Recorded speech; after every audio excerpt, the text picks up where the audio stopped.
Two, one. Hi everybody, I'm Jerry the King Lawler, and everybody knows that I'm a Cleveland fan. But if you want to talk baseball, you got to listen to One Cardinals, One Cub, and One Beer with Vince and JJ. Jerry, you're the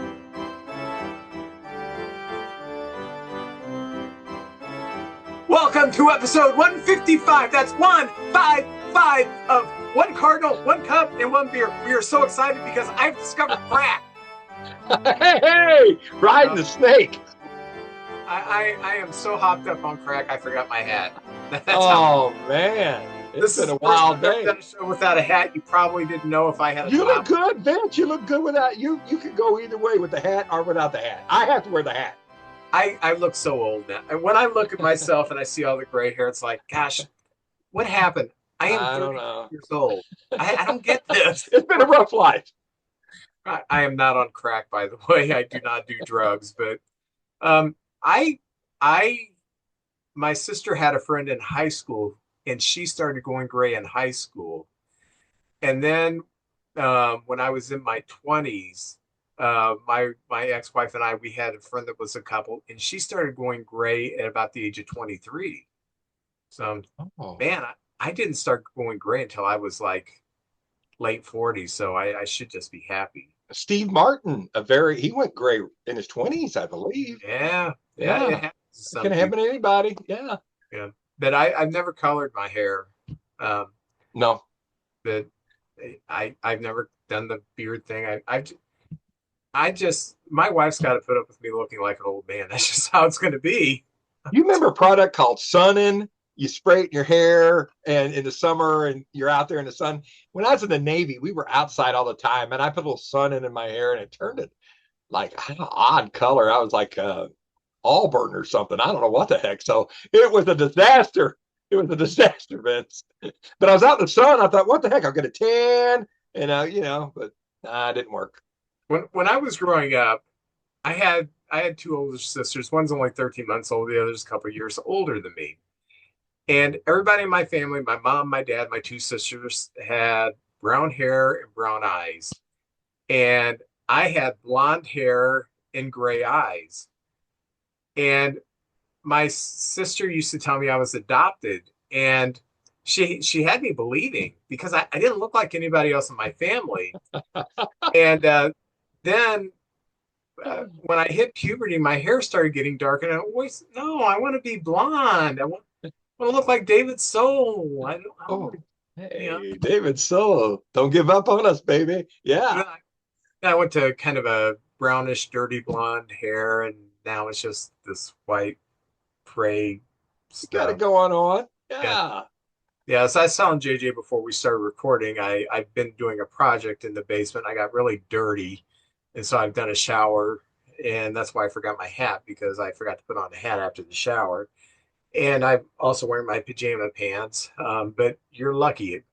This is one of those few times I'm actually wearing pants when we do this show. So it's always a mystery. I can tell you're smiling a little more when the pants ain't on.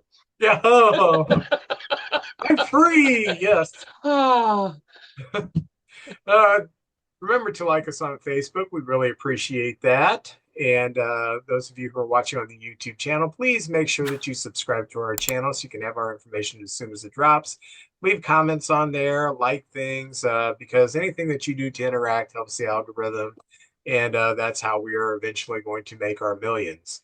If you need to contact us, you can do it through one of our platforms. You can do it through messaging us through the YouTube show, or if you're listening on the Spotify or whatever platform you listen to it as a podcast, you can leave a comment there. You can go to our Facebook group, leave a comment, or you can just use the old-fashioned email, one card, one cup, one beer at gmail.com. And I promise you, I do read them about once every 3 weeks. And sometimes 90% of the time they're positive, but sometimes people can be jerks. I think there's only one time when I got on here and I railed on someone for an email. I was so pissed. They're wild. It's a wild group we got, Vince. Oh my gosh. He came down on me hard. I mean, he was just brutal to me. Might have been in the sauce or something. I Basically said, the show's good, but you need to quit. Oh man. Gosh, man, I'm making all this money on this show and I Yeah. need to quit. What No, the heck? Yeah. no. Um, you can support our efforts through Patreon. Just go to patreon.com and type one Cardinal, one Cub, and one beer in the search bar, and we will come up and you can support us for $3, $5, or $10 a month. And your support is greatly appreciated, which leads me to this. JJ in a minute is going to announce our winner, but before he does that, we're going to announce a new contest that's going to take us through the winter. And the prize is going to be your choice. If you live in St. Louis, want to go to a Cardinal game, we'll get you 2 tickets for Busch. If you live in Cincinnati, I know we have a few listeners in Cincinnati. You want 2 tickets to go there. Last time we did a contest like this, Mark Marianello wanted 2 tickets to a Mets game. We sent him to the Mets game. Actually, we just gave him money for a lawn chair and let him sit in the parking lot because New He York listened. He Mets. listened. So yeah. But we'll also have a few other goodies in there. And this is what you need to do. Submit a list, and you need to submit it probably within the next couple of weeks because some of these may start signing soon. You pick the top 3 contracts for free agents this winter. And we're not looking for years at this point. We're looking for total dollars. So if you think that Bo Diddley Dehu is going to get $800 million from the Blue Jays, then put Bo Diddley Doo and $800 million. And then if you think his brother, D Bodley Doo is going to make $700 million, put that as your second choice. And then your third choice, Miles Michael is at like 800 million or 650 million, because that's probably what he's going to command a free agency. Just the top 3 free agent contracts, who the contract is and what the price is. And if we have ties, what we're going to do, the winner will be the one who picks the top 3. If we have a tie for the top 3, that's when we're going to look at what you're guessing for the contract amount. The contract amount will be the tiebreaker. So there's your contest, and you can submit your answers to JJ, myself. You can email it at one Cardinal, one Cup, and one beer. You can do it through one of the platforms, send us an instant message or whatever. Just get us that information within the next 2 weeks so you can be in this context and you can win 2 tickets. Now, I wonder if Don Frizzy, if he wins, does he want to go to a Pirate game or a Ranger game? I'd like to know. I'd like to know, Don. And being he lives in Peoria, maybe he'll go to a Cardinal game or a Cub game. Who knows? Right. I love that guy. We do not pay for transportation, by the way. So That's right. That's right. Vince, I learn a lot about us. We've grown. This is our 3rd year. And I learn a lot just by doing this podcast. One thing is people have come up to me, and evidently on the streets, we're known as CCB. Hey, CCB, Cardinals Cub beer. Yeah, CCB. I love CCB. Oh, thank you. Well, Vince, you started a new segment that you don't even know. Vince doesn't know anything about this. Last week, it was Halloween, and you said, what's your favorite horror movie? And I said Psycho. And then you told me yours. And people have been writing me, telling me their favorite horror movies. So I thought, well, I've got all these people. Why don't I just do a little poll, like 3 questions? So this week I asked, and we're growing. We got 104 subscribers now. I know compared to Mr. Lance Lynn, that's a drop in a bucket, but we're growing. And we had 26 different people that reached out to me on this poll from the ages of 20 to 65. Oh, actually, no, one's 86. So from 20 to 86, from all over the United States and Thailand, we've had different people reaching out, and it's just been so much fun. So here's the 3 questions, and I'll ask you first the question, and then I'll tell you, I'll give you all the final tabulations. What is your favorite? This is all I said. What's your favorite Halloween candy? What is your favorite Halloween candy? Oh gosh, that's a good one. Like when you get the bucket, you're looking through there and like, oh yeah, you grab that thing. I'm a Reese's guy, specifically the Fast Break. Reese's Fast Break. That's got to be my favorite. Well, Vince, I'm going to do the top 5, and I'll do them from 5 to 4. We got a 3-way tie in the 5th spot. Out of 26 people, 2 people said Butterfinger, 2 people said Twix, 2 people said Baby Ruth, And in the second place, as we go up to number 1, 4 people said candy corn. Ah, Yeah, I know. And one person, the champion, which you're right there in that family, was Reese's Peanut Butter Cups. 7 of 26 said Reese's Peanut Butter Cups.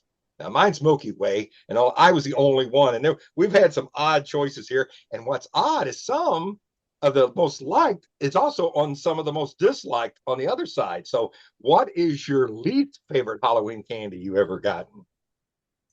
it is candy corn or black licorice. I don't like licorice, but I have discovered with candy corn, if you eat candy corn with a handful of peanuts, Kathy taught me this, it tastes just like a, um, what are those called? Payday bars. Well, it's odd you say that. 2 people, Kim Grimes, who's been in our contest, she also had those shirts made for us with 1 Cardinal, 1 Cub, 1 beer. She said candy corn and the peanuts, and Marlon Dixon, who's been on the show out of Arkansas, he said the same thing. So here's the 4 least favorites. Hold on. Okay. A personal message to Kim. My shirt's worn out. If you could get me another one, I would. I'll talk. I will trade you an item that I make for a shirt. I mean, tell me your favorite band, tell me your favorite movie or something, and I will make you something in exchange for a shirt. I will talk to her tomorrow about that. I will. Okay. All right. So here's the 5 least liked, and there's 3 again in the 5, 4, and 3 spots. Number 2 is Tony Pruno was one of the guys that said this, that black and orange candy from like the Dollar General, and there's like a peanut butter thing in the middle. It's real chewy. You know what I'm talking about? They're wrapped in either all orange or all black, and it's like a chunk of peanut butter about that big. Oh yeah, those are nasty. Those are nasty. You can't chew them. Yeah. And also with 2 picks, Milky Way, which is my favorite, but 2 people don't like Milky Way. I like Milky Ways. I love Milky Way. I don't know, something's wrong with these people here. 2 people said black licorice. You mentioned that. All right, now we're up to the second least favorite is sweet tarts. People don't like sweet tarts for some reason. Yeah, they're all right. They're okay. Yeah. And the most hated candy corn with 4 out of 26. So that's on the most popular and the most hated. We had people. There's some of these I did. Dum Dums, those little suckers. They didn't like the little suckers. Heath Bar, Almond Joy. Somebody said wax lips. Somebody was giving wax lips out for Halloween. That was like, I didn't even know they made them anymore. Yeah, well, this was, these were people our age now. I get to remembering their youth. Let's see, somebody said 3 Musketeers. Somebody said anything with coconut in it. And then I said circus peanuts. I can't stand circus peanuts. That reminds me. Kathy and I were in Walmart the other day, and we're walking down the aisle it wasn't even the candy. Yeah, it was the candy aisle. And there were 2 teenagers there. And they said, hi, we're with the church group. Can you tell us what you think the most disgusting candy is? And so we were discussing things, and I said circus peanuts. I think that is number 1, but I don't look at that as a Halloween candy. I just look at that as a punishment. And so, we were talking about different stuff, and one of the guys picks up a package and he says, "These look gross. What are these? Root beer barrels." And I thought of you because I know you like root beer barrels. I said, that's an old people's candy. We really like root beer barrels. My grandparents had it on the coffee table. You lift the little lid, and they had butterscotch over here and the root beer barrels over there. Yes.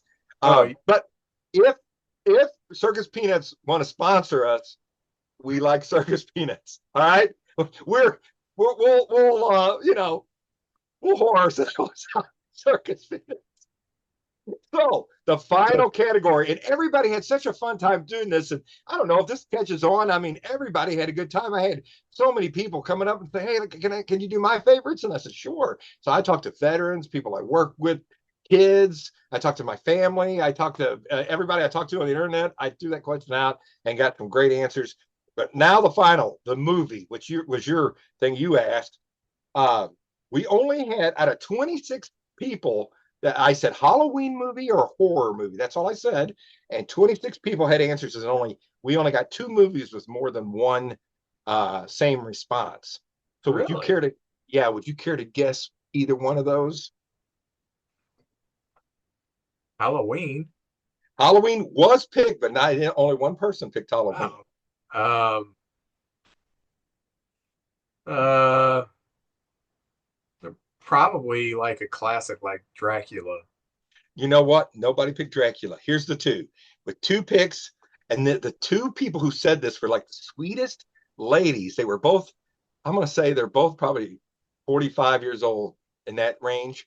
Both of them said the original Texas Chainsaw Massacre. And that's a terrible movie, Vince, but as a kid, they watched that movie and loved it at the drive-in or something. And that tells you a little bit about our audience right there. And number 1 with 4 people, the classic Nightmare on Elm Street. Nightmare on Elm Street was the number 1. But we had all kinds on here, and there's some people that don't like scary movies, so they said like Hocus Pocus. One lady said Hocus Pocus. One person, Marlon, said, what did he say? I'm trying to find it on here.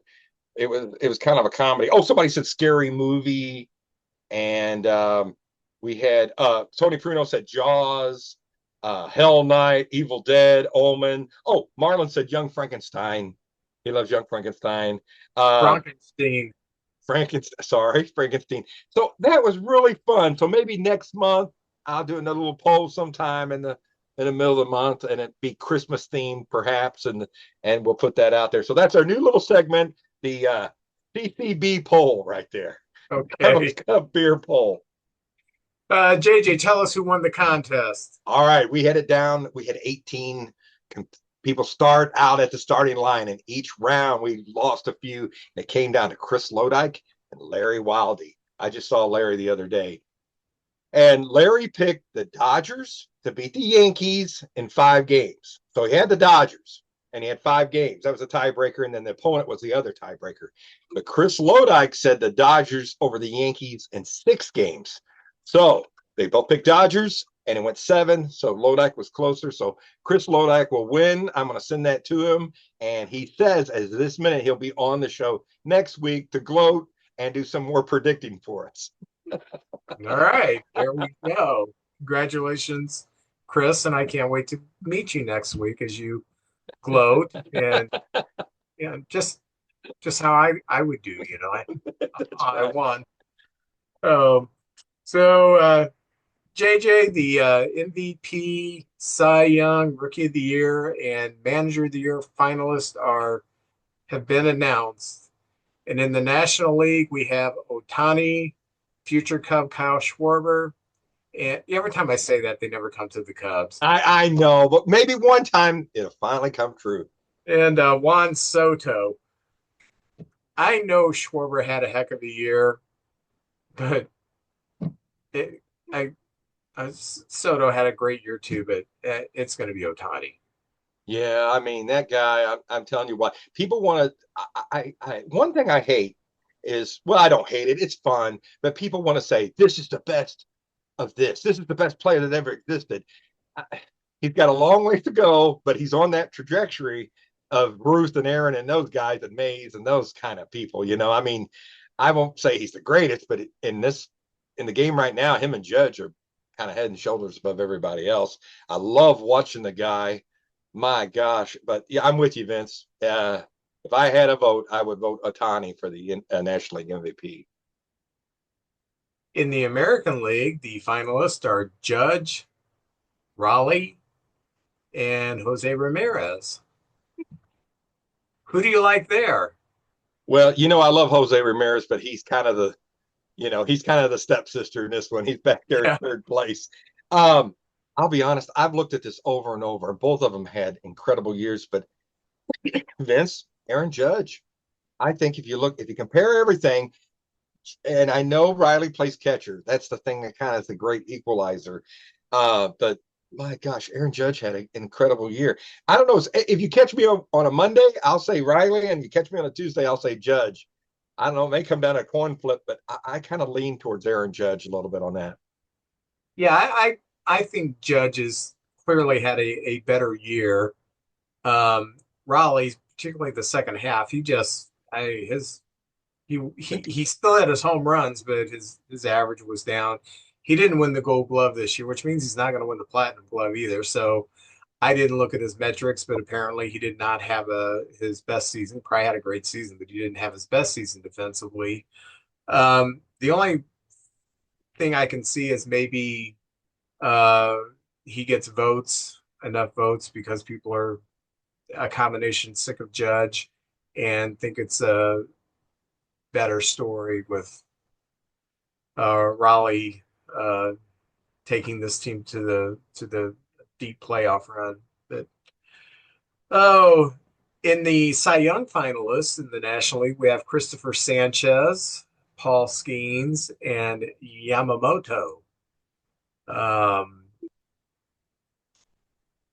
I this to me is I wouldn't say it's close because I think Skeens clearly had the best year with a microscopic ERA, not the one loss, but as far as strikeouts and dominance, Sanchez and Yamamoto were right there too.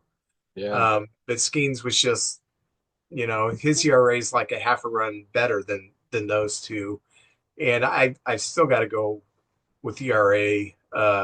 Is ERA and WHIP is what I really look at for a pitcher, and Skeens led the league in both of those. So I believe Skeens is going to win another Cy Young.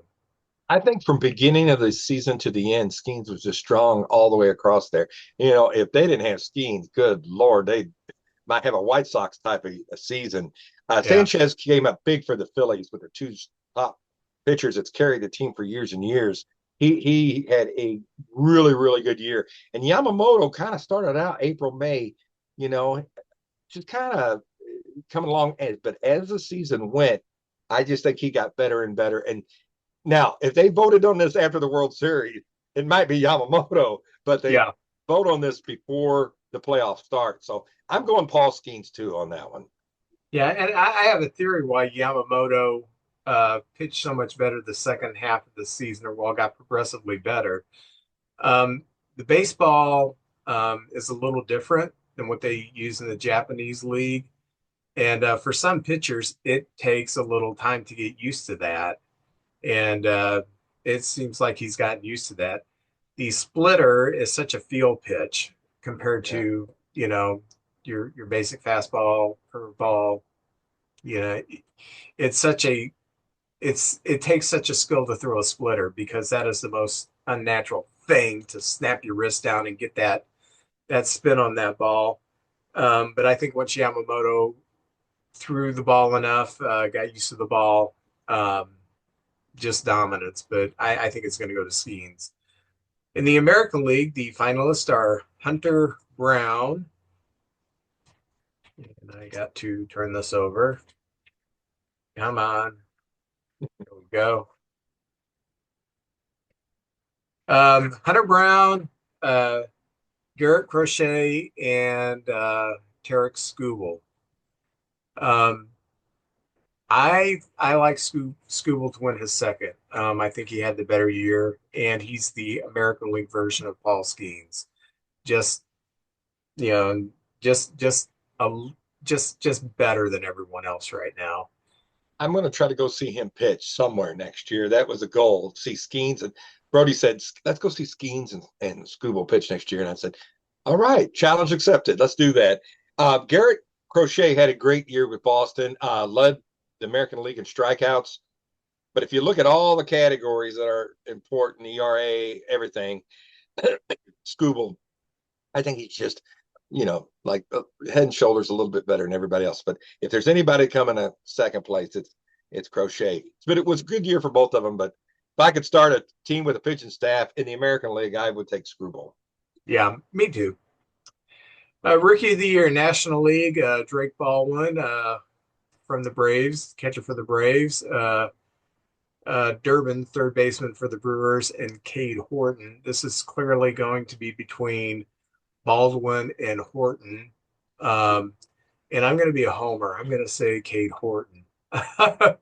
um, Baldwin had a great year. I think he had 18, 19 home runs, uh, 75, 80 RBIs. Really good year. Um, so, but I Horton, what was he, 11-4, ERA Oh, about 2.5. But what impressed me about Horton is he was on this strict limit. And so he did something that pitchers have quit doing. He didn't nibble. He got two strikes. He went right after because he knew he was going to be out after 75, 80 pitches. So he just kept throwing the ball over the plate, throwing the breaking ball, throwing the changeup. What amazes me, this is the first year he's used a changeup, and it was awesome. I how he could control a changeup without ever throwing one and making it so effective, just neutralizing the left-handers is amazing. Uh, but I think that's going to be a very close race. I'm not going to cry if Baldwin wins because yeah, there are some years where rookie of the year, it's like, three guys who had very, 250 hitters, 12 home runs. yeah. Someone's got to win it. Then there are other years it's like, boy, this is really tough. And Durbin's a great player, but he's not going to be that superstar in my mind. Um, Baldwin and Horton are going to be really good players, and I think this is going to be a close vote. So I agree with you 100%. Durbin, the Brewers have a lot of players like him that they fit in different situations, and he got a lot of use, but he wasn't the focal point of the team. And it comes down, and I agree, Baldwin and Horton. And I also put value when the cut, and I didn't know much about Horton until you've talked about him for a while, even before he came up to the big leagues. So I kind of had an eye on him because you educated me about this kid coming. And when you had your 1 and 2s go down, Horton, I think not only for a rookie, I think he would have done good as a veteran. I mean, if he played all year and they let him pitch, he might have been in the Cy Young talks and stuff like that. What a year. And I think to show his value, how valuable he was to his team, you guys really missed him in the playoffs. It's a oh shame yeah. he got hurt, and things all happen for a reason. And next year he'll come back and be stronger and better for everything he learned. But I could tell when he went down, I was like, that's just too big of a player to overcome against the Brewers. I think if he had Horton, it might have went the other way. That's how close that series was. So I'm just going by how good he did and value to his team. I'm going to go Cade Horton on that as well. So this is one of the few areas we disagree on. You say everything happens for a reason. I just believe life is chaotic and random. So I don't understand sometimes, but it kind of hardens you and make you. If something else comes up, you can handle a little bit better. That's how it's happened to me because I've had the people who really know me. I've had a crazy life, and people go, and it's just almost nothing to me. I tell them a story, and they go, "You got to be kidding me!" And I go, "No," And so, but I think that kid's going to come back and have. You never know about health, though. That's another thing. You just never know. But I think his injury wasn't a major one. It's just one you don't want to risk hurting this kid. yeah, he broke his rib. I mean, yeah, Yeah.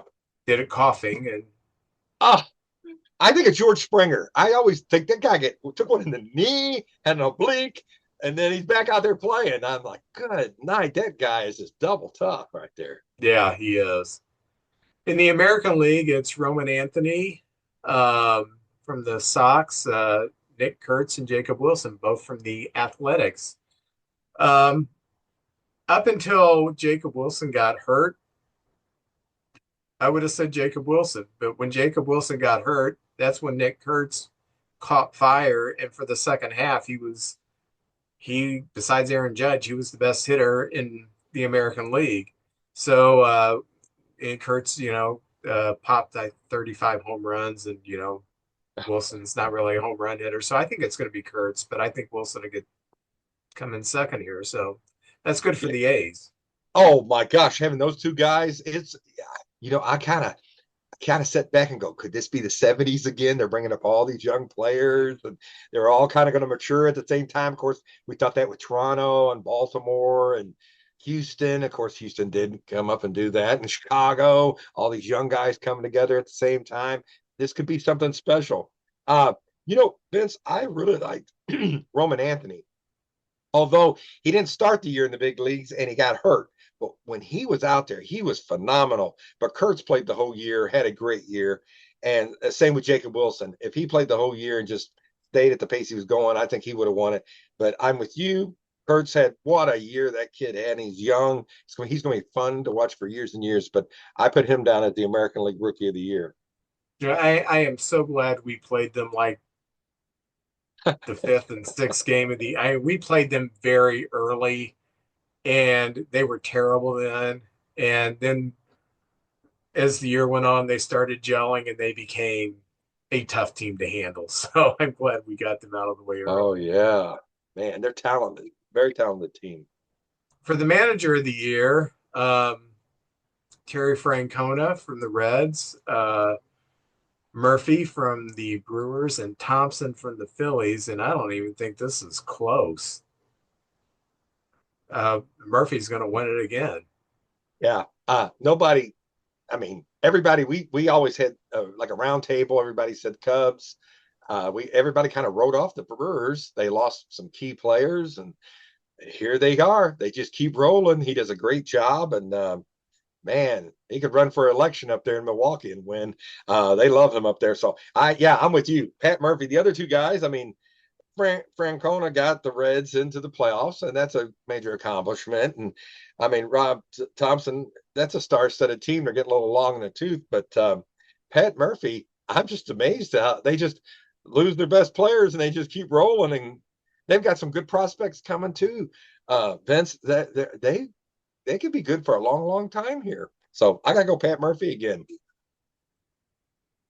Yeah, Francona, I mean, the Reds only won 83 games. And with that pitching staff, Yeah. I don't know what he did. I think the GM did good by bringing in Hayes and getting a little bit of a bit more pitching help for down the stretch, but I don't think Francona did anything fantastic. And I'm thinking, average. When I look at Council, and I'm being a little bit of a homer here, but lost Steele for the season. Kyle Tucker, the last half of the season was terrible. Imanaga was hurt. I think Boyd may have been hurt a little bit, and Horton went down. I thinking, what did Francona do when I compare him to other managers? I like how Council did your bullpen too at the beginning of the year. The bullpen didn't look very good at all. But over the course of the year, I think month after month, they got a little bit better and found the right spots for everybody and moved people in there. And I think he did a great job with that bullpen. Yeah, I think that Mike Schultz had a better year until he got fired. But I'm just thinking, what did Francona do that was good? Did he put together this pitching staff? No. Did he make the trades at the deadline to make the team better? No. And did they win 90 games? No, they won 83. I don't know. I was like, I guess they had to put someone in there. But why not Dave Roberts? Yeah. I just all those personalities, and you got 10 pitchers for Dodgers, 10 pitchers. They had to rotate and keep them, in shape and everything. For the American League, it's Schneider from the Dukes of Hazzards, John Schneider, the Toronto Blue Jays. I forgot he doesn't act anymore. Stephen Vaught and Dan Wilson from the Mariners. And I think that as great as the season that Schneider had, taking a team from last place to first place, he had a lot of talent. The mess that was happening in Cleveland, that they righted that ship and overtook the Tigers. Stephen Vaught, for me, is the manager of the year. Vince, I think we agreed on every single one of them. You're a very smart man. Stephen Vaught is mine too.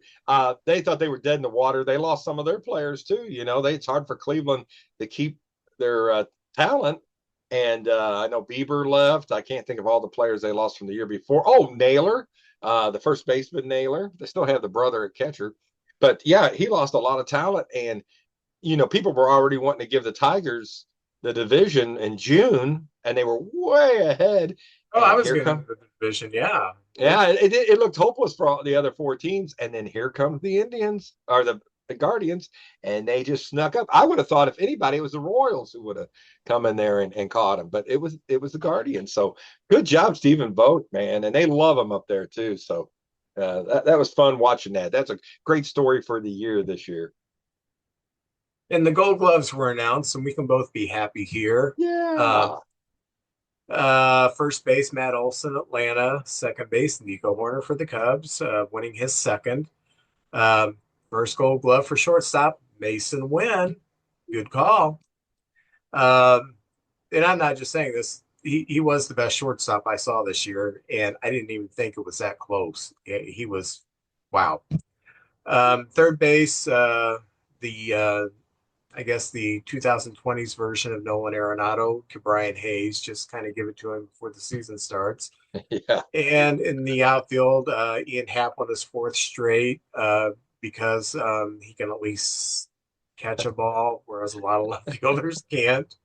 Um, he throws out a lot of players. He gets a lot of outfield yeah. assists. He's got a good arm. So PCA won it in center, so that was really good. And Fernando Tatis Jr. and right. The catcher for the Giants, Patrick Bailey, who, wow, his catching skills are otherworldly.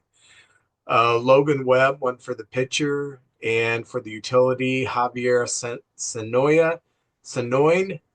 I practiced pronouncing that name, and I still butchered it.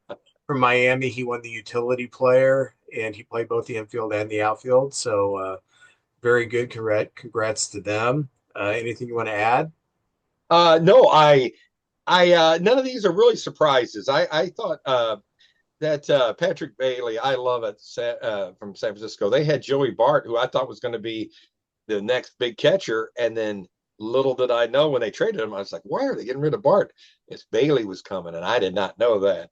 Fantastic. At first base, there's a lot of good first basemen. I mean, Matt Olson does a fine job over there. I really didn't have an idea who would get first base, but I knew Nico Horner at second and Wynn. And I tell you what, Vince, it's just we don't have a lot to hang our hat on here in St. Louis at the moment.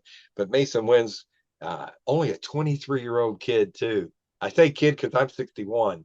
So when you're old like me, you can say that about a young man. But gosh, it's going to be as long as he stays healthy. And when he won that award, he was talking more like, I got to do better offensively. I'm going to work on that. I think he can steal more bases. And I'm just so happy. He's the fourth Cardinal shortstop. He's the youngest Cardinal ever won a Gold Glove. Kenny Reitz, 24, was the youngest before, but now it's Mason Wynn. We had two other guys that won it earlier in their careers, but they were with other teams, Arenado and Scott Rowland. So he's the youngest in a Cardinal uniform to win a Gold Glove. Just so proud of that. And look at your outfield. 2 out of the 3 of your outfield is patrolling the Gold Glove outfield. That's fantastic. And you can't argue with Tatis in right field. That guy, wherever you put him, he's a superstar. He just makes the plays and gets the hits. Outstanding. And I'm a big Logan Webb fan too. So that's all I really have to add. And if you look at this, the game's in a good spot, Vince. We had 9 different players in both leagues. It was their first Gold Glove. And so I think we're seeing a big turnover of talent. And I tell you what, I just think the league's in a good spot right now with all the talent. Every team's just loaded with some really good players and things like that. So it's exciting. And November 9th or 7th, they're going to name the Platinum Glove winners. So that's coming up, Yeah. I think, Friday. In the American League, for first base, Ty France, who started the year in Minnesota and finished in Toronto. Marcus Simeon of Texas is second base. Bobby Witt Jr. wins another one. And his mate there at third base, Miguel Garcia, he won his first at third base. Stephen Kwan, left field for the Guardians. Rafaela for Boston is a center fielder. And Weiler Abreu for Boston won it in right field, and the catcher was Dylan Dingler of Detroit. And I I saw that series the Cubs played in Detroit, but I don't remember. I don't even think Dingler played every game. He may have played two of the three games, but I don't remember anything outstanding about him. So I need to pay closer attention to him next year. Max Fried won it for the Yankees, and the utility man was um, Mauricio Dubon of Houston. And so congratulations to all of them. Very good on your pronunciations. I'm glad you read that off. I couldn't have got that one out. Max Fried, he's becoming like the Greg Maddux. Man, when he goes out there, that guy, I watch him and I think of more of his pitching than his defense. I don't really notice his defense, so I'm really not the right person to say on defense, but that's his fourth gold glove. That's phenomenal. Um, we're both Bobby Witt Jr. fans, and that's good for Kansas City. And now they got a third baseman that's a gold glover, too. That's just good for that organization. And man, I'm excited. That's some good names of guys up there. Would you care to guess who you think might win the Platinum Glove this year in each league? Who would you think's got the front runner on that? I PCA may win the Platinum Glove. I heard a statistic today That's that what I was going to say. For the hardest to catch category, they rate, their percentage of making this catch is 58% on this particular play, how far he runs, they calculate all that. And they have the category of 1% to 25% chance. PCA led the league with 19 catches in that 1% to 25% deal. Um, I I'm not sure he's going to win it though.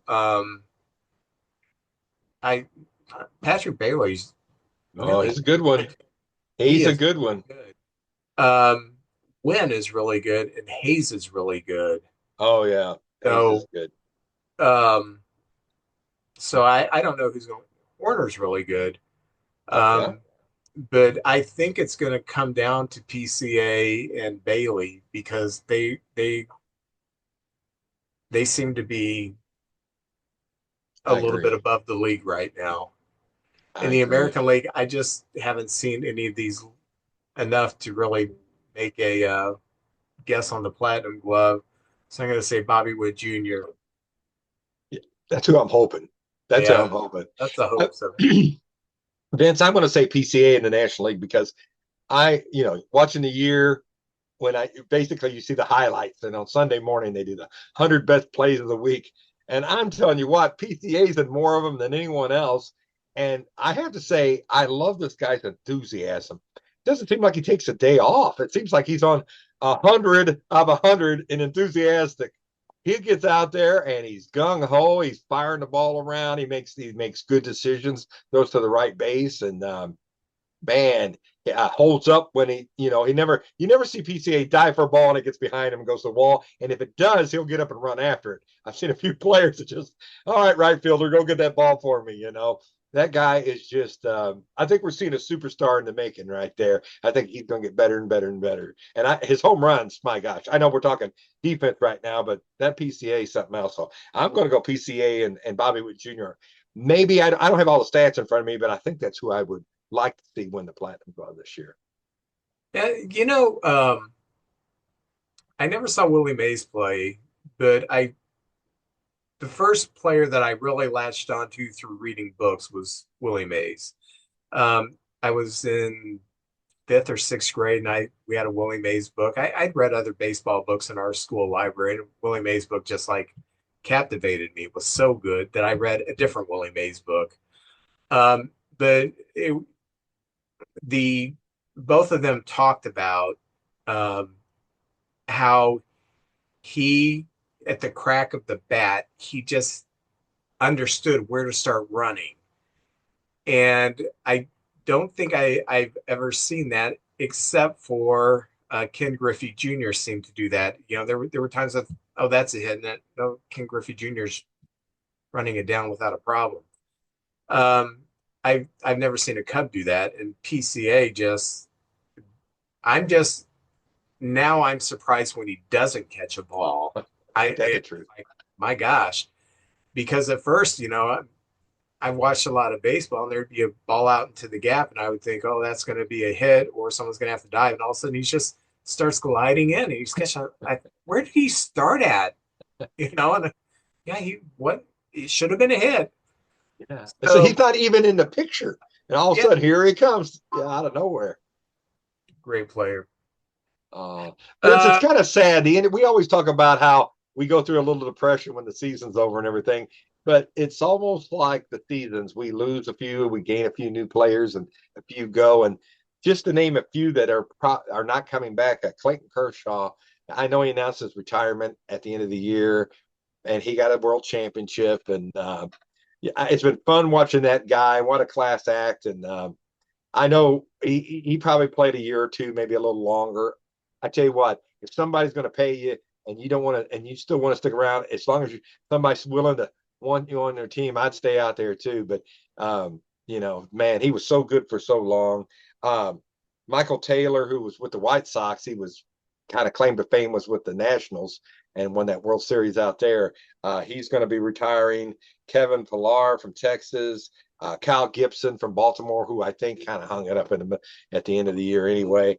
But Tucker Barnhart, just to name a few, there may be some more who may try to catch on next year, and if they don't, they go ahead and retire. So it's just kind of seeing, goodbye to the old and hello to the new, and that always makes me a little sad because I got so many memories about those guys in particular. And my one Clayton Kershaw memory is when he threw that no hitter. He finally got his no hitter, and that guy's going to be a first ballot Hall of Famer right there. Any thoughts yeah, on any of those guys? yeah, great career. I always liked Michael A. Taylor.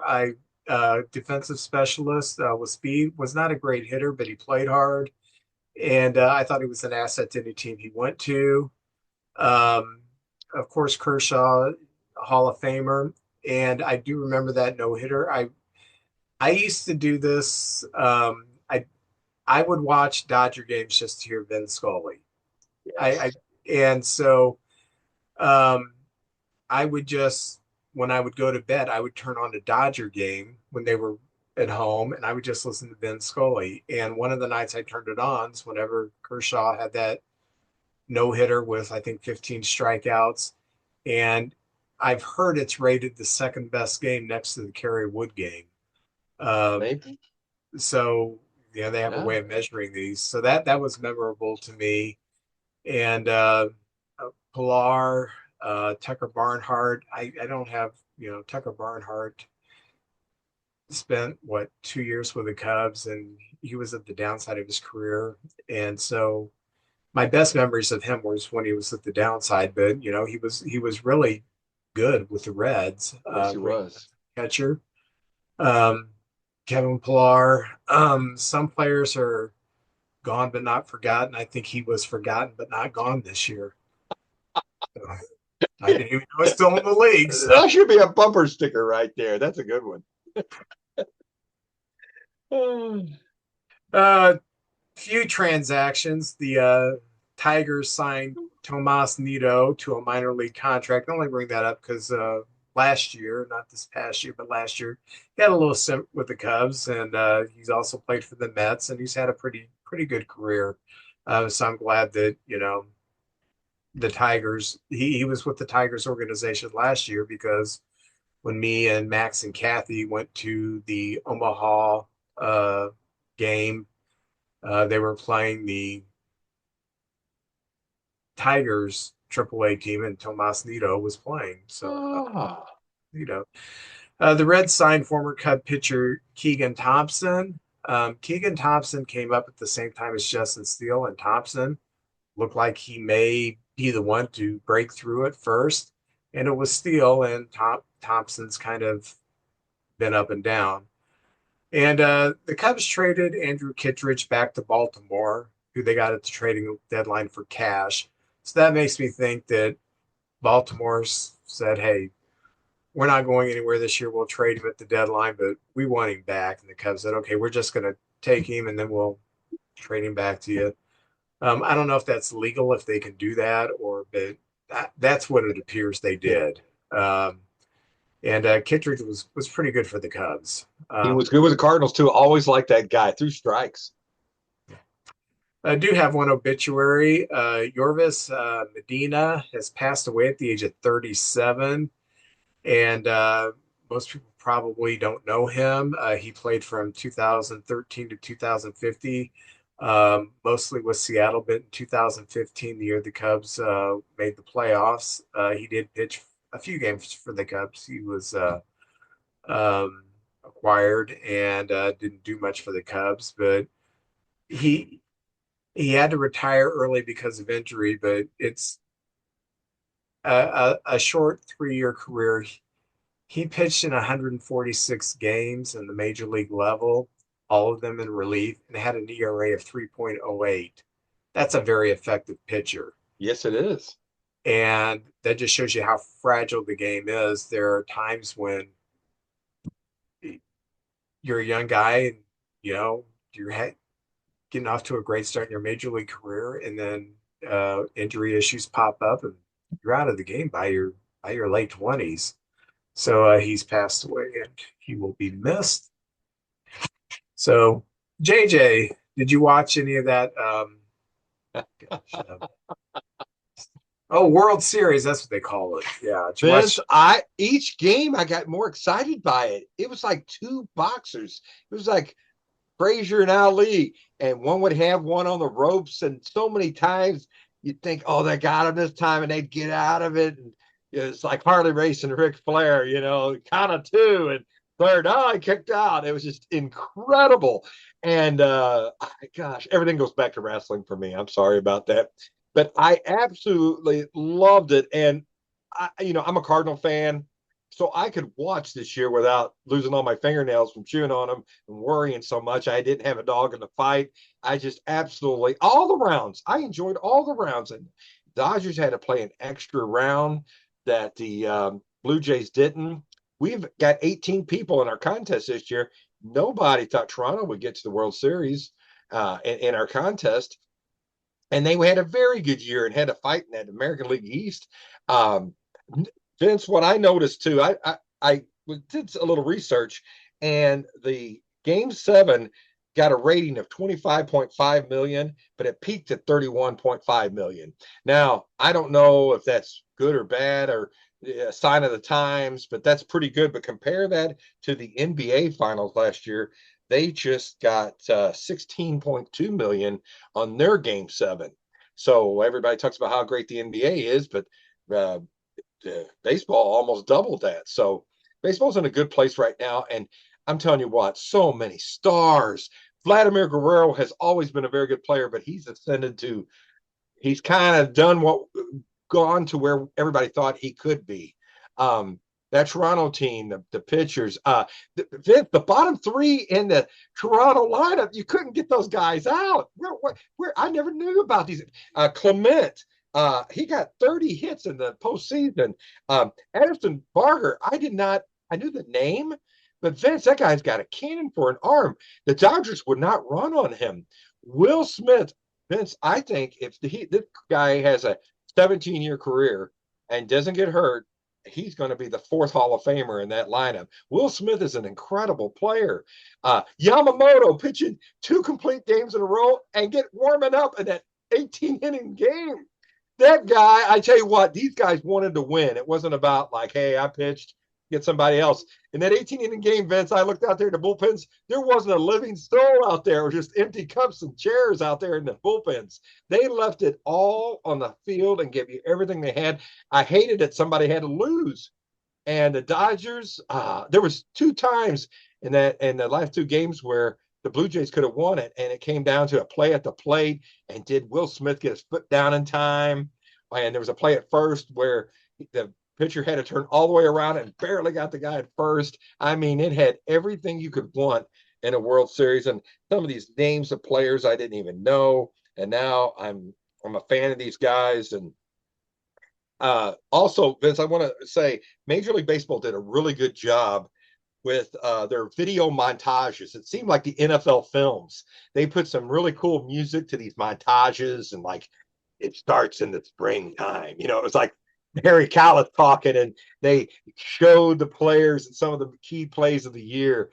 I thought that was exceptional. I think Jeter, A Rod, I'm not an A Rod fan, but Jeter, A Rod, and Ortiz did a great job on the post game. They had fun and some really good insight. And man, it was fantastic. What's some of your key takeaways in that? Um, a few things. Number one, the Dodgers won with grit. They did not win with their star power. Their stars had their moments. Yeah. Yamamoto, the Otani game, they had their moments, but who was it that came up in that game seven? It was Max Muncy. It was Rojas who hit the home run. I mean, it was there. I got to give respect for the Dodgers because they were not playing at their best offensively in this series, but they gritted out the runs that they needed to do that. And that takes a great team. They didn't just sit around and, oh well, we're not hitting, so they kept fighting, which was good. I think when you look at this series, I think, and I'm not saying they're a better team. I'm saying for this series, I think Toronto looked better than the Dodgers, but the Dodgers had bigger moments at bigger times. Um, I think this was the second best World Series I've ever seen. The 91 World Series between the Braves and the Twins was the best one I've ever seen. Yeah. Um, and the 75 World Series, I really didn't watch that closely. I was just getting into baseball. And I remember watching the games, but not like getting into it. People Cub fans say, no, the 2016 World Series was better. No, it was better for Cub fans. But as far as games where big people make big plays, it happened all over this series. It wasn't just suddenly game seven popped up and it became great because that's when Muncy hit the home run, and then Rojas hit the home run, and then Will Smith hit the home run. Yeah, there was just big stuff that happened all the time in this World Series. So I really enjoyed it. Um, I do want to bring up one thing, that play where the contact play where Rojas got the ball and kind of had double clutch, and he still got, I think it was Jimenez out at home. Um, he should have scored. And if you look at the replay, he is not far off third base at all. He's just a few steps off, and the third base is playing off the line. And then when the pitch is delivered, he doesn't take a secondary lead. That's right. So I think they said that he went like 87 feet to get to home plate, whereas he should have, with a standard lead off third and a good secondary lead when the pitch is thrown, he should have been about 72 feet from home. And that's why he got thrown out. And what he explained was that the team has been taught in that situation, stay close to the bag because we don't want anyone lining out into a double play. So if there's a line drive to the third baseman, you're not too far off the bag. You can get back on the bag. I'm telling you, I've seen that happen once a year. Yeah. How many times do I see someone contact play get thrown out at home? I would say about 50% of the time. So I think it's more important that you play for the run and not play to stay out of the double play. I just think that's kind of a, I don't want to say it's a loser mentality, but it's a non-aggressive mentality. I like the aggressiveness of saying, okay, yeah, we can line out to a double play. That could happen, but I want to make sure that I'm taking an aggressive lead. So when the contact play is on, with the second baseman, with the infield playing in second and short, that I can get to home play on that contact play. The ball wasn't hit too terribly hard, and Rojas kind of had to double pump and get his hand on it, and he still threw him out. And he should have been safe. That should have been the winning run right there. I can probably promise you next year Toronto will not have that policy of, you know. I know. It came down to those things. I think Dave Roberts did a heck of a job with his staff. Ohtani, like in the last game, you could tell he just didn't have it. And he pitched him, gave him opportunity, but then he got him out of there pretty quick. He had a short leash with him. He took Edmonds, I believe, was playing center out. And then there was that play that would have ended the game. Clement thought he had won it, and the left fielder and the center fielder collided, and he caught the ball. And if Edmonds been out there with his bad heels, I don't know if he would have got to that. So he just pulled the right strings, his bullpen, putting different guys in different situations. I think he just did a heck of a job. But Vince, there was a couple things I noticed that little bugaboos. There was a couple times where the Toronto Blue Jays would be up at bat, and they would get strike three with a man at first, and the man at first thought it was a walk. And he'd take a lead off, and they just throw over there and tag him out. And that happened twice. I was like, what's going on? And the first time Schneider talked to the ump, like, hey, you got to be quicker with the strike threes, because my guy thought he walked, and then he got off the bag. And that was a little something there. And there was a play that got both benches emptied. It was just high emotion, nothing bad. But that batter, the shortstop, he stuck his, in slow motion, you can see he stuck his hand out to get hit. And you're like, come on. And then he did get hit. I guess the pitcher was like, all right, I'll throw inside. He nailed him. He gets mad. He starts chirping. And Schneider came out.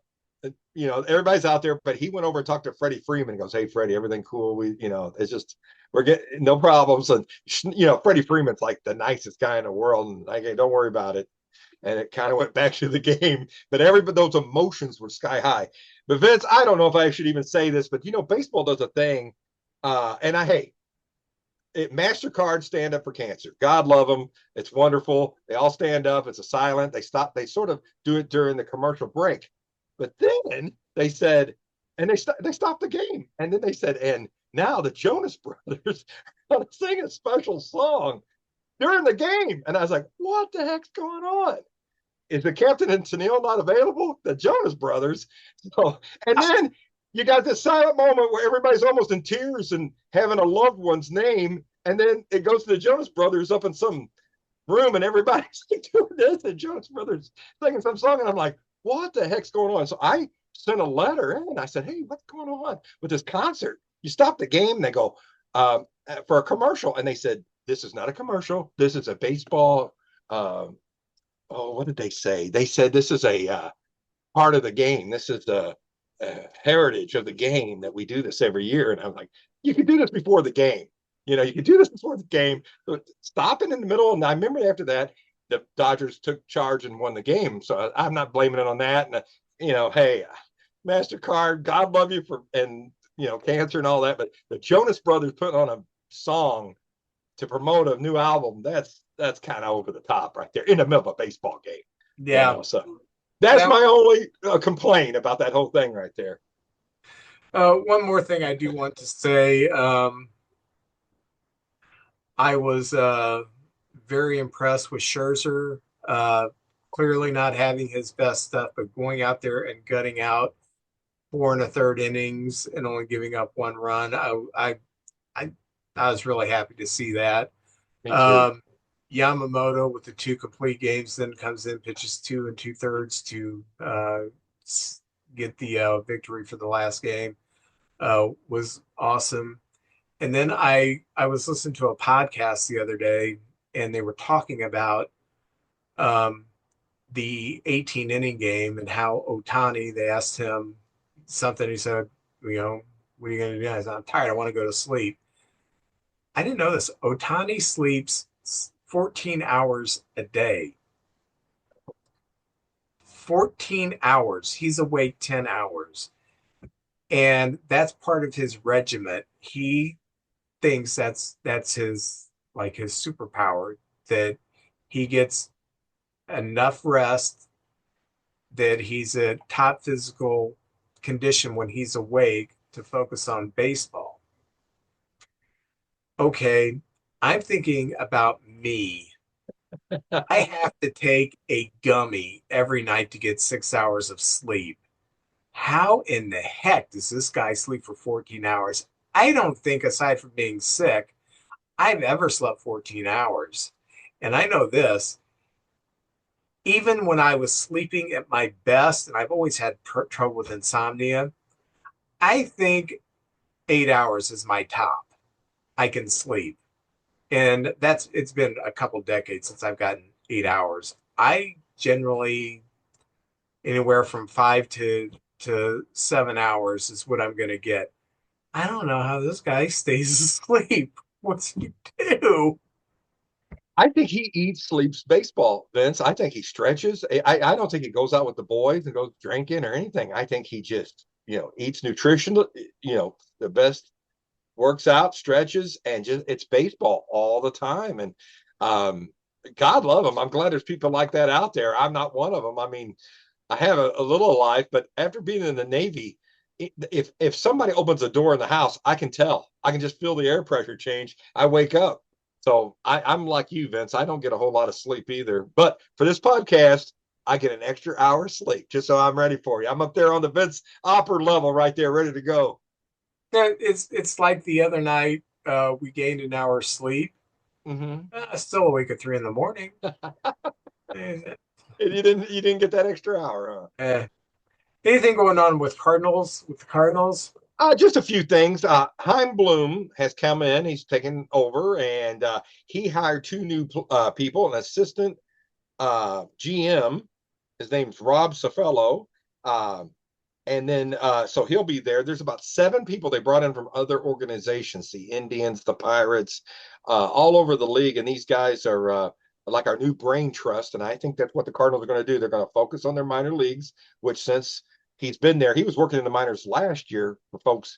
Mozeliak stayed an extra year, and Heimblum got the whole minor league system up and running. I'm not sure all he did, but they said the Cardinals were woefully behind. I think when they do trade players, which I look for, they're going to have to make some moves this year. We got so many young guys coming that we just get a better value for what we give up. There's been trades in the last couple of years where pretty much we make a trade, we give away Dylan Carlson, who wasn't, he wasn't the player we thought he was, but we've given Tyler O'Neill, players like that, and we didn't get a player that's going to be a major league player. So maybe now we can get a better, with the brain trust we have, we'll get a better quality of players that we do when we make these moves. So that's what it's all about. The Cardinals have moved from 19th to 9, best minor league system according to Baseball America. And we also got a guy, Jacob Buffa. He came out of the Pirates, and he's going to be international scouting director. And a lot of these people are going to be answering to Randy Flores. Randy Flores was a pitcher in the majors. He played for the Cardinals, and he has done a really good job in the draft. We've really drafted well in the last, I'd say, 3 years in particular, and Randy Flores has been running that. So got this new brain trust, Heimblum, and what's fun now that the season's over, you got the awards, and you'll have the big winter meeting coming up in December, but we'll start seeing more and more trades, more movement, and things like that. And as a Cardinal fan, I'm very excited to see what the future brings and see what happens. And maybe we'll be getting pointed in the right direction. So that's it from the Cardinal news right there.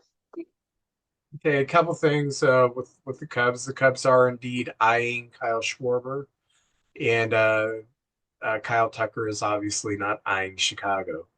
And I heard it put this way on a podcast today. It was almost like Chicago was just like a bucket list thing for Kyle Tucker. Yeah, I played there 1 year. It was cool. Wrigley Field's cool, Oh, but that's not where I wanted to stay. But that's okay because I, like I said, we've seen the best of Kyle Tucker and we've seen the worst of him all in one season, and he's not worth 10 years, $400 million. And if someone's going to give him that, God bless him. I hope he goes out and hits a ton of home runs. I'd rather get a 32-year-old Kyle Schwarber for 5 years, 170 million, and let him hit 40 to 55 bombs in Wrigley Field and be our DH. oh, And that'd be. that's what And they I'd love rather. him there. He's loved it. I mean, if he put back on that Cub uniform, that crowd would go crazy. Shota Imanaga had a strange contract this year. Yeah. The Cubs could have exercised a 3-year option, or if they declined that, he could have exercised a 1-year option. The Cubs didn't want to hang on to him for 3 more years, and he said, "I don't want to sign the 1-year option." I think it was like 15 million. Does this mean that Shota is for sure going to leave Chicago? No, he's going to become a free agent. We could sign him again. Um, he really was bad the second half of the season. Um, so I don't, and that was with wind blowing in at Wrigley. So he made me nervous every time he took them out because he kept giving up home runs. He gave up a ton of home runs this year. So I think Imanaga, unless we get a sweetheart of a deal, I think he's going to be gone. Um, and this is kind of Cubs related, but it was good news for me. I listened to the recap podcast with Dave Kapler and Gordon Whitmire. And Gordon made a great point today because they were talking about the, the the impending lockout. And he said, "No, I can't buy it." He said the game is in too good of a place. They're making too much money. Even the Marlins are making money. These teams are making money right now, and they can complain about the owners want a salary cap. They can complain about that all they want, but when it comes right down to it, they know if they lock the gates, they're going to lose the fans. They lost them in '94, and Sosa McGuire had the home run race that brought a lot of fans back, but he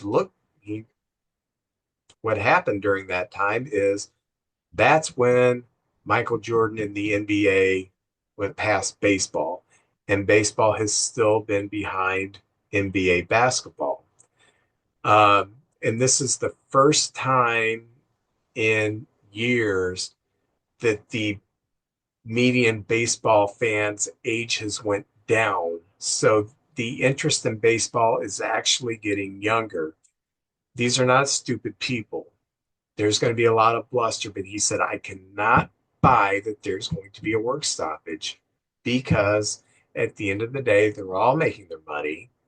And at the end of the day, they know they're not going to, another home run chase is not going to bring the fans back because you know what? We don't have steroids anymore. Well, you get caught, but Yeah, we don't right. have PEDs anymore. So, uh, what are we going to do? We're going to have to come to an agreement. So that just made me a little optimistic. Do you know who's really optimistic? Well, in my book, number one, it's got to be Jeremy Connor. Jeremy Connor. He's so optimistic. He is optimistic. Comes a time in every man's life when he needs some advice on relationships. You need to listen to the podcast DMDR, which stands for Dating, Marriage, Divorce, Remarriage, from my good friend Jeremy Connor, the Dr. Phil of the Boot Hill. You can find DMDR on Spotify or whatever platform you choose to listen to your podcast. JJ and I, we're going to talk about this Contemporary Hall of Fame ballot. There are 8 names on it of possibilities. Used to be called the Veterans Committee, but now they got different categories. They're calling this one Contemporary, I guess, because these players are still kind of relevant. They're within our last 20 years or so. Um, But I'll quickly run through the names, then we'll break down what we think. Barry Bonds, this is in alphabetical order. Barry Bonds is on this list. Roger Clemens, Carlos Delgado, Jeff Kent, Don Mattingly, Dale Murphy, Gary Sheffield, and Fernando Valenzuela. Um, why don't we do this in alphabetical order? Sure. What do you think about Bonds? Well, can I tell you, what a talent. This guy, any category you look at, you go, oh my gosh, look at this guy. But Vince, he is a known steroid user. And these guys got all the money, all the accolades. Because of people like him, I think people like Fred McGriff had to wait longer to get in the Hall of Fame because even though he had a great home run total, well, look, he's not even in the top 10 players. Look at these guys, Bonds and all these other, Rafael Palmeiro and all these guys, Sosa McGuire. So I'll be honest with you, Barry Bonds has made a nice living. He's going to have a good life. There's artifacts of his in the Hall of Fame, but I'm going to say no to him being in the Hall of Fame. He played 22 years, and if you look, he was getting better at the age of 38 and 39. What put up incredible numbers, and if he hadn't done steroids, he would have made the Hall of Fame. But these offensive numbers he put up were just like Babe Ruth and Ted Williams, and these great players didn't even match. So, in my humble opinion, I say no to Barry Bonds. I say a resounding no to Barry Bonds. Um, cheated. He's a jerk. Yeah. He was never liked on any team he was at. Pittsburgh couldn't wait to get rid of him. Yeah, they'd rather have a harder time winning than keep this clown around. Uh, Another guy on this list, Jeff Kent, he was one of the few baseball players who had the cojones to stand up to Bonds. And, you know, Bonds was not a good person in the clubhouse. You know, you've heard the thing, you know, he had a lazy boy in his locker, and certain players, you know, if you're a rookie, you can't talk to him. If you're a reporter, don't talk to him. He treated people like garbage. And he may have all the money that he needs and he may have a comfortable living. I don't think he's got a good life. Jeez, man. Person. Yeah. What a sour, terrible human being. And I know there's a lot of sour, terrible human beings in the Hall of Fame. There That's are. not the reason I keep him out. I'm just saying that's the icing on the cake. If he would have just been a jerk, stayed off the juice, and he would have still been like a Ken Griffey Jr. thought of player. Oh, yeah. Great defender, all kinds of speed, all kinds of power. Takes his walks, didn't strike out a whole lot. He could have been one of the top 10 players in Major League Baseball and made the Hall of Fame. But his ego got in the way, and he saw what happened with Sosa McGuire and decided, you know what, I'm going to bulk up too, and I'm going to hit a lot of home runs too. And that's what he did. And he took records that were sacred. And this is my deal with McGuire and Sosa, you know. I agree. In my mind, Roger Maris is still the single season home run king. Well, maybe now I'll say it's what did Judge hit? Judge. What he hit? 63. I thought he beat that. I think it's Judge that leads the American League. I'll give it to Judge now. But you know, the total, Henry Aaron 755 home runs, that's gone. And it was, you know, it was gone because of a guy cheating. So I can't do that. Clemens, I think, is another dirt bag. I'm not going to call him the P word, but he had a weird relationship with a 15-year-old girl, and say that. And he got better as he got older. You know, he's in Toronto, and his career is starting to wind down like everybody else's does. And all of a sudden, he starts pitching great again. And he goes to New York, and he goes to Houston, and he's winning Cy Youngs. You know, and oh wow, look at a career renaissance. No, that was his career renaissance, an injection. So, yeah, I think Clemens is the pitching version of Bonds, and so many MVPs. I mean, there was other people who deservingly had great years, but these guys just overshadowed everybody, and they didn't get these awards or whatever. And they both made big money. and they're sitting there in their big mansions now, but I don't want them in my Hall of Fame. That's how I feel too, Vince. I'm old school. And the third guy on this list is one of the guys that this affects directly. Carlos Delgado, a 280 hitter, 473 home runs, 1,512 RBIs in a 17-year career. His WAR is only 44.4 because he was playing at the same time as these steroid players, where you had first basemen who were clubbing all kinds of home runs and, all juiced up and everything, all this other crap. So he kind of got overlooked. This guy has Hall of Fame numbers, and I usually love to look at WAR for a Hall of Fame. There are some players you can't because of the era they played in. His WAR is down because he was playing a game that a lot of people who were at the top of the game at that time had enhanced numbers. So Carlos Delgado, I'm not saying he's going to go in. I'm saying, yeah, if he goes in, I think it's deserved.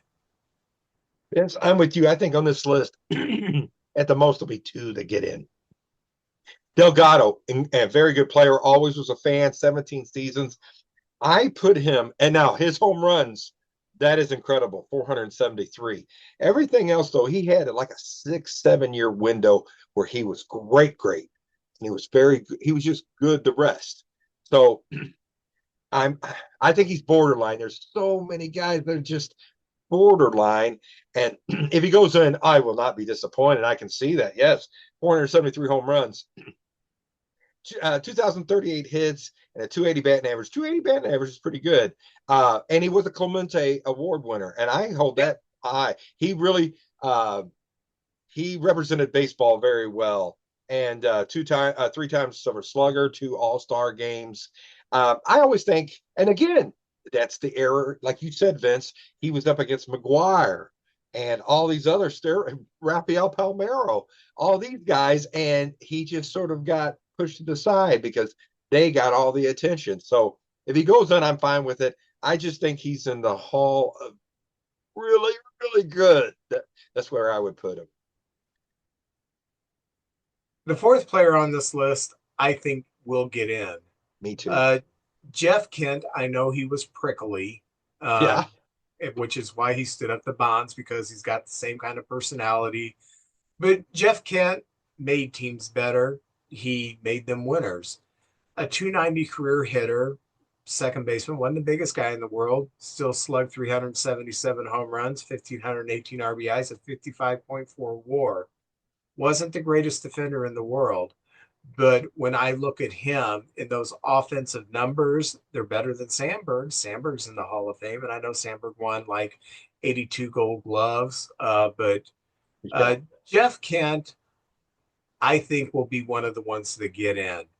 He played the game clean. He played hard, and he made teams better. And I know he's got that Bonds type personality, but I do think that he has been overlooked long enough. He also won an MVP once. He's certainly Hall of Fame worthy. Vince, he's 17 years in the big leagues, and there are certain things. He played first and third as well as second base, but second base predominantly most of his career he was a second baseman. I think of Mookie Betts. Mookie Betts could have just played right field and done that the rest of his career, but he's played short, second, center, right, wherever they need him. And that's Jeff Kent there. He went wherever they needed him. And I found this stat where I could put anything in there, and just the days he played second base, he is hit more home runs than any other second baseman in the history of the game. Hits, he's 8th. Doubles, he's 3rd. RBIs, he's 2nd. And in walks, he's 12th. And that's the history of the game. And you look at some of these lists, and there's a lot of Hall of Famers behind him in some of these categories. Now, he's not Ryan Sandberg defensively. You're right. But just with his stick and playing the different positions, he got the job done. I won't say he's a Gold Glover, but he got the job done. And I think there's 2 guys going to make it, and I think Jeff Kent is one of those guys. The next player on this list is Don Mattingly. 307 lifetime hitter, 222 home runs, 1099, which is a tax form, by the way. I didn't know that. RBIs and a 42 for WAR. I want to put him in. I just can't. And I've heard this analogy that he had a 6 year window where he was Hall of Fame. I agree. He was like first ballot Hall of Fame. He had that 6 year window, and then the back issues really messed him up, and he just wasn't the same player.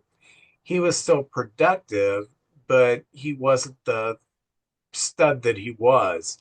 And I've heard him compared to Koufax, who had really just a 6 year span of excellence, and the rest of his career was not good. Um, the difference is this for me. Mattingly never played in a World Series, and Koufax was at his best in the World Series. So I I'm going to, even though I don't want to, I'm going to give a thumbs down on Mattingly, um, because his excellence was just not long enough, and he did not have any defining moments. I know he hit like 8 home runs in 8 straight games and tied a record. And he hit like one year, he hit like a bunch of grand slams. Um, but he doesn't, because he never played in the postseason. I don't even know if he played in the postseason. He may have, but I can't remember. He didn't have a defining moment. And that's the difference between him and Koufax with me is Koufax had those defining moments where he would, you know, they're playing that 65 World Series against the Twins, and it's 3 games to 3 games, and each team has won their home games, and he's pitching that game 7 in Bloomington, Minnesota, and it's cold, and he just went out there and shut the door. And he had a few defining moments like that. So I'm going to say Noah Mattingly. And I love Don Mattingly. I just loved watching him play. He was a tribute. I mean, it was great to have. He was great for the game of baseball. But you're right, Vince. 14 years and 6 of them Hall of Fame worthy, all together right there. But he kind of faded down the stretch, and that's a good analogy of Koufax. But Koufax is the opposite. He had trouble at the beginning of his career, but at the end, when he retired, he was at the like Rocky Marciano. His best pitcher in baseball when he retired. He was the man. Yeah. So you remember that as like, oh, what could have been. But with Mattingly, it was like, oh, we saw the best he was, and it was as good as anybody. That 6 year window. But it was unfortunately at the beginning, and and again, I don't blame him. He loved the game. He stuck in there and played. I saw a documentary about him where he just wore himself ragged. He would take batting practice and then take batting practice with the team and then take batting practice again. He just worked himself ragged and just wore himself out. And his arms and wrists, he had problems late in his career. And God love him. I'm glad he was a part of the Blue Jay team this year. And I hope he gets on as a manager again. And baseball is better off for having a minute. But I say no to the Hall of Fame, too. And one of the things I found interesting when I did the research on here, do you know what the most strikeouts he ever had in a season? Ooh, maybe 82 or something like that. I don't know. 43. That's the most? That's the most. Gosh, that's precision right there. Yeah. And this guy was a power hitter. So it's just the player that kind of reminds me of Mattingly, the way he hits, is Juan Soto. Mattingly didn't take the walks that Soto does, but the same kind of swing, put the bat on the ball, and with enough power to send it out. That's what Soto reminds me of. Our next player is Dale Murphy, 296 career batting average, 383 home runs, 1,266 RBIs, couple of Gold Gloves in center field, 46.5 WAR. I like Murphy, 2 MVPs. Kind of like Mattingly. Um, he had a few years where he was great, and then he had some years where he was good, and then he had some years where he just was not good. Um, I'm going to, even though I think he's a nice guy, great human being, and everything, I'm going to give him a thumbs down. I just don't think he did enough. And he also he took the team to the playoffs once, and he didn't have a defining moment in the playoffs. They got swept 3 games by the cheating St. Louis Cardinals. I was at one of those games. Love Del Murphy, by the way. Yeah. So I'm just going to give him a thumbs down. Vince, most of the people that watch this or listen to it, they may not be able to understand what I'm getting at, but I know you will. When we were kids, it was the dawn of cable television, and WTBS, the superstation out of Atlanta, would show all the Atlanta games. And, we had WOR would show all the Met games, and WGN would show all the Cub games. So you would see these teams like, oh my gosh, this was like the first time we got to see all these guys. And Dale Murphy was the star. Dale Murphy was incredible. And I saw he was so durable. He played 9 years in a row where he played 154 games or more. That's as durable, except for maybe Gehrig and Rifkin right there. He won the Clemente Award, a great ambassador of the game, 2-time MVP, 7-time All-Star, 5 Gold Gloves, 4 Silver Sluggers. But Vince, I'm like you. If you take the totalitarian of his career, it's just great in a section of it. And he kind of stayed in there, and the years kind of not quite as good. And if you look at his totals, I just don't think they match up. 398 home runs, that's you can get in the Hall of Fame with 398 home runs, 161 stolen bases for a big old guy that played the outfield. 265 batting average, 2,111 hits, but a 46.5 WAR. He played before the steroid era, and I love Del Murphy. He's got a restaurant down in Atlanta I'm going to try to go to someday, but I just don't. I think he's borderline, and I just don't think he's quite. Now, if he made the Hall of Fame, I'd say, hey, good for Del Murphy. But on this list here, I would not put him in. Just miss. Our next player, in my mind, is like the first 2 players. Gary Sheffield, high batting average, 509 home runs, WAR over 60. But yeah, he was Bond's workout partner, and he used that strange cream that Bonds used. So not only that, Gary Sheffield, when he was playing third Milwaukee, he admitted he would throw the ball into the stands because he wanted traded because he did not want to play in Milwaukee. So I'm not hot on people who sabotage even just one throw in a game in a season. If you are self-sabotaging your team, that's you can be a great athlete, you can be a great ball player, but you're a great selfish athletic ball player. Yeah, I would rather have a guy out there that is going to try on every play to make your team win. You want out of Milwaukee, then play your butt off, make the throws to first base, and then say, hey, I want to trade, or wait your 6 years, become a free agent.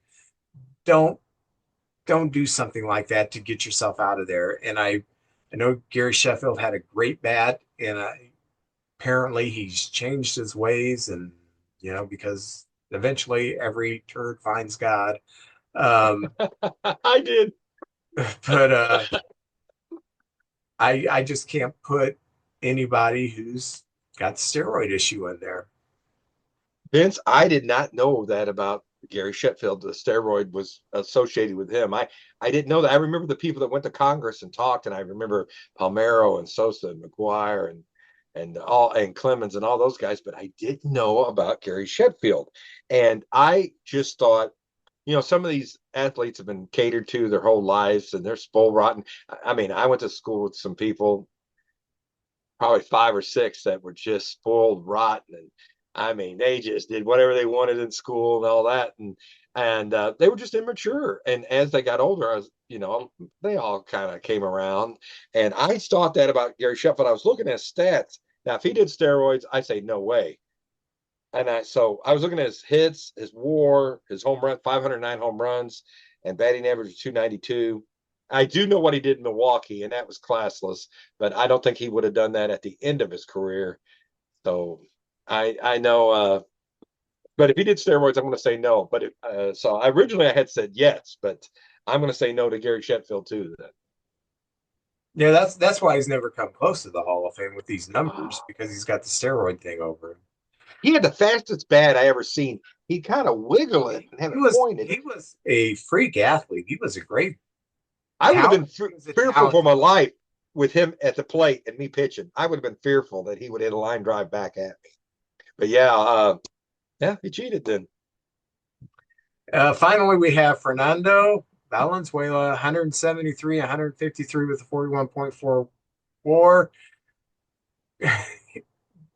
Just not Hall of Fame standards. He played in an era where to even be considered for the Hall of Fame, he should have put up 200 victories, and he falls well short of that. Fernando Mania was fun, and he was really great for about the first 5 or 6 years, and then you see a screwball enough, it's going to look like your other pitches, and they eventually caught up with him. I still liked him. I thought he was a fun player for the game.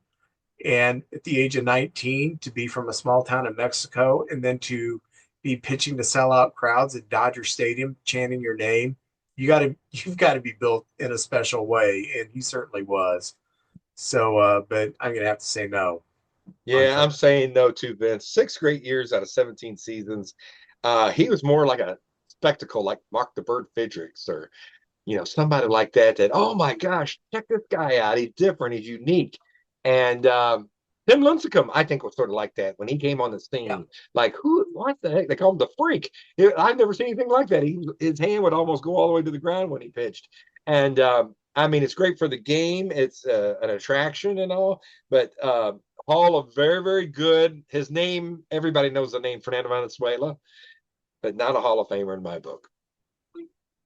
Yeah. So if I'm gonna pick two, I'm gonna have Jeff Kent, and I'll in this list, I would also put in Delgado.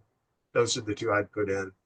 If it's only one, I think Jeff Kent is the only one that I think is a shoe-in. And I'm with you. I don't think the steroid guys are going to make it. No. Because let's say of course, let's say Bonds. Well, now you got to look at all these other people. If you're going to take their statistics legitimately, well, then here they all come too. So, yeah, I'm with you, Kent and Delgado. What a career! And you're right, he was hurt by the steroid guys. So if there's a second one, I'll go Delgado as well. Very good, Vince. I can see there's going to be a day when old farts like us are going to be dead, and you're going to have a new generation of baseball fans that are going to say, "So what?" And these guys will eventually get into the Hall of Fame. I get that. I understand that. I'm just saying, while people like me who held some of these records sacred and who believed in a game that was played on the up and up, this the steroid thing just put things into overdrive. And I know there's a lot of people. My second cousin was on here the first season we were here. He loved the steroid era. Hey, he's 15 years younger than me. Yeah, I love the steroid era. I loved it if everybody was still on steroids. It'd be fun to watch 18 to 14 games again. Not for me. I'm with you. It made the home run not 10-8 every game, and you're like, oh, come on, can anybody pitch? But the ball was just flying over the wall the whole game, and it just didn't mean as much. I mean, the numbers were astronomical. Teams were breaking 350 home runs a season, and you're like, what the heck's going on? So, I heard a story, and apparently it's a true story. I heard this when I was a kid, that the game where Koufax and gosh, who was pitching for the Cubs? I can't remember who was pitching for the Cubs, but they combined for one hit. Koufax got a no-hitter. The Cub pitcher gave up one hit, a solo home run. The Cubs lost 1-0. Apparently, there's a story that there was a journalist or something from England watching the game in the press box, And after about the seventh inning, he said, "I'm leaving. This game is boring. Baseball is boring." And we're watching one of the greatest pitch games ever by two men. So it's perspective. There are people that show up at the ballpark and they think the more runs scored, the better the game is. And that's okay. But the baseball nerds like us, we kind of like a little bit of pitching and defense. Oh yeah, I like sacrifice. I get it. I get excited about a guy giving up an at bat, moving the runner over to third with one out. I get excited about that, Vince. Yeah, I like fundamental baseball. You know what else I like? Oh, what is that? 90 Bowman baseball cards because it's still got the gum in it. Yes, and Bowman, very good photography. Whoop, I dropped my cards. Let me get that. I got Topps big baseball cards. I had those a couple weeks ago, and I went out and bought some more packs of these. By the way, $2. That's all these packs are. You get like six cards in there, so that's pretty cool. All right, well, I'll go ahead and go first because I don't want my gum to get any older. This is it, people. This is what gum looks like after what is it, 35, 36 years. It's just like dust. You know what? If you ever built a thing to ride out the nuclear holocaust, pack it with that gum. You'll have gum for the next 25 years. We need some baseball card gum. That's what we'll live off of. Love and gum. First card. I don't know who this is. It is just a sweepstakes for the Bowman was putting on, but it's got a Cub player on there. Do you recognize him? 1990. I was going to say Hayward, but that was way before Hayward. And that's right-handed.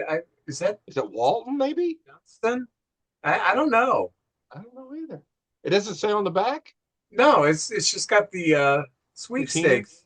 Oh, stuff. Okay. Yeah. So there's all right, well, whatever. Prince's dad, Cecil Fielder. Oh, 40 home runs, man. That guy was money in the bank. Awesome.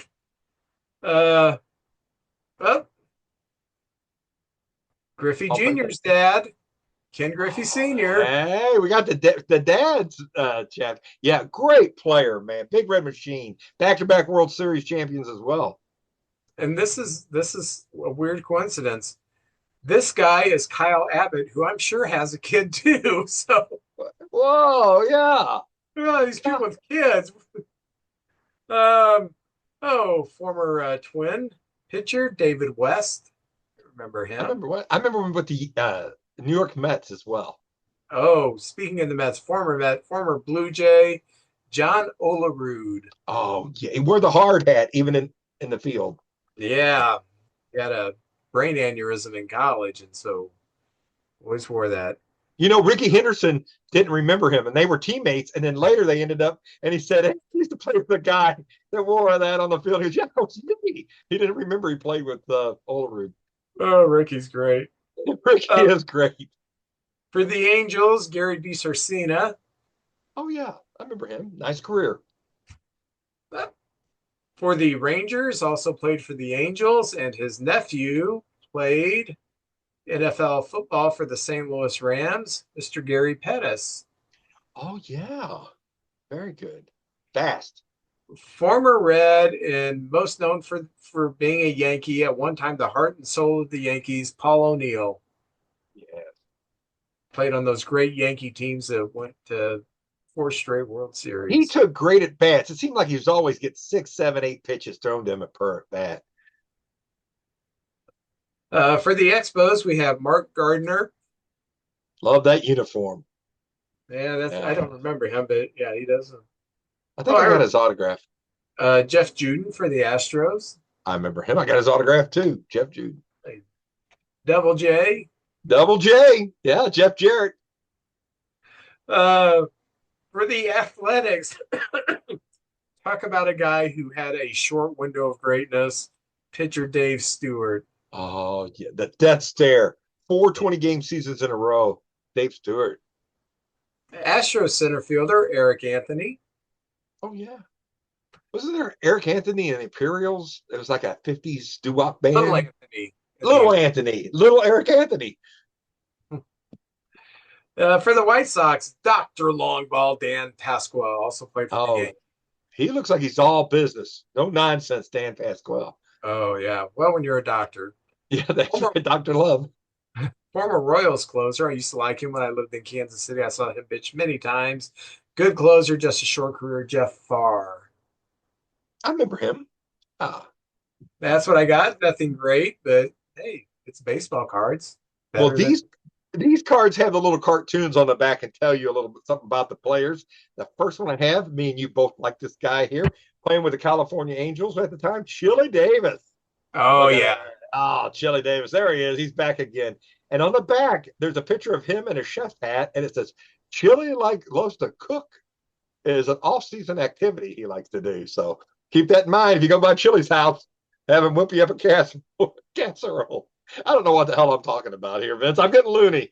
All right, no baseball. I like this guy, a very professional pitcher, New York Mets, Bob Ojeda. There he is. Yeah. Bob Ojeda, I liked him. Also played for the Red Sox. Yeah. Oh, that's right. That's right. Oh, speaking of your Kansas City days, you remember this guy here. Hang on right here. Mike. Oh, come on now. Mike Gubazal. Mike Gubazal, yes. Yeah, good-looking fella, too. Look at that fella right there. That's a good-looking ball player. He does color commentating for the Angels. He's very good. Is he? Okay, I'll have to check him out. I've never heard him call a game. Oh, Vince, I've always been partial to catchers. And this guy, I'm saying favorite. I'm not saying best. He's one of the best, too, but I love this guy. And here he is with the White Sox back in those days, Carlton Fisk. Oh, yeah. Fudge right there. I mean, that Red Sox Yankees had a rivalry going back then. All right, 2 more left. And this guy here, Seattle Mariner, that's just when they had the S on their hats. Glenn Wilson. I do not remember this guy, Vince. And maybe the skinniest legs I've ever seen. Look at those legs on that guy. Very skinny legs. That's probably why we never heard of him. Yeah, we don't like pretty boys on this podcast. We don't like skinny leg players. Yeah, all right. Finally. Oh, no, there's 2 more. Sorry about that. I did not know this guy played for the Oakland A's. Glenn Hubbard, I always think of him with the Atlanta Braves. Yeah. I always think of him as a Brave. Yeah, I forgot he was a Oakland A player. And the last one I have is a Minnesota Twin, and I just sort of recognize the name. Tim Lauder. There he is, right? Oh, come on, Tim Lauder. Where'd you go? There he is, Tim Lauder. See a catcher? Yes. Yeah, he played on the 87 team that won the World Series. Here he is. He was a catcher, and one of the little factoids, this little cartoon on the back, it said right there, and if you see him with the book, it said, studied business at the University of Missouri. So he went to the University of Missouri right there. Oh, how about that? That's something I did not know. Very nice. And that's it for me, Vince, on the cards. Well, JJ, it's been fun. Oh, now starts my seasonal depression. Yes. It's starting right now, in fact. At least we have the podcast and all of our friends out there to tune in every week, and we can just talk some more baseball. I had a weird thing happen last week. Okay. I don't know why. Now, I went through a long stretch of time from about my early 20s until my late 30s where I dealt with chronic depression. I didn't know how to deal with it. That's why it lasted so long. But, I really haven't had an issue with it for about the past, 20 years or whatever. The other day I was in the store and this wave hit me, and it's like, oh my gosh, what's wrong with me? I just like this. And I thought, what in the heck happened here? And it lasted for a few hours, and then I kind of just got out of it. But I don't know if I had like a weird chemical imbalance rush or something, because I know that can trigger some, depressive things. Yeah, I had this wave of depression that only hit me for a few hours. And I mean, I called Kathy. Oh gosh, I don't know what's wrong with me, Yeah. Kathy knows I struggled with depression, so she knows, it's never been an issue, but she knows I have to keep my eye on him if something happens, and I'm not stupid anymore. I don't sit there and say, "Well, I'm fine." I tell her I'm having depression problems now because I spent 17 years of my life dealing with it, and I don't want to deal with it again. So, I understand. I don't.